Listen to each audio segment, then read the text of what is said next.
Comedians, make this make sense to me. Dave Smith, who is the host of Legions of Skanks with Big Gay Jay Okerson, with Luis Gomez, right?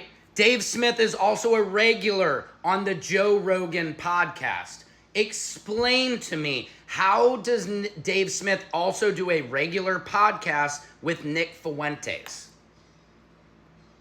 One of the most racist, and Nick Fuentes, I'm just watching a video that Dave Smith and Nick Fuentes are in while they're talking about that the Holocaust didn't happen.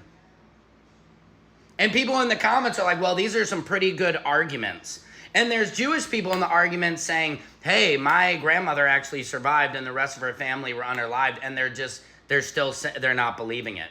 So that's my question. Austin comedy scene.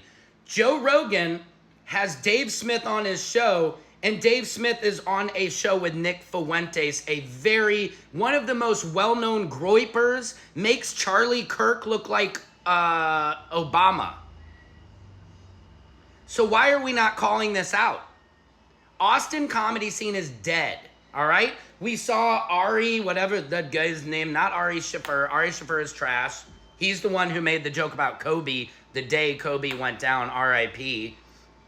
But Ari was on Bobby Lee's podcast saying, yeah, I know when I can trust a comedian when he says the N-word with me. Really? And thankfully to Bobby Lee, who calls him out and says, I'm not with that. I'm not with any of that. But this gets so much deeper because Dave Smith is on a podcast with Nick Fuentes, and Dave Smith is the link to all of these comedians, all of these right-wing Tony Hinchcliffes, all of them F with Dave Smith. Joe Rogan, why do you have Dave Smith on your show who is a well-known anti-Semite? Make it make sense. Anybody, Theo Vaughn, all you pods, Andrew Scholes, where's the outrage? Secret Service Sam Out Sampson for president of TikTok.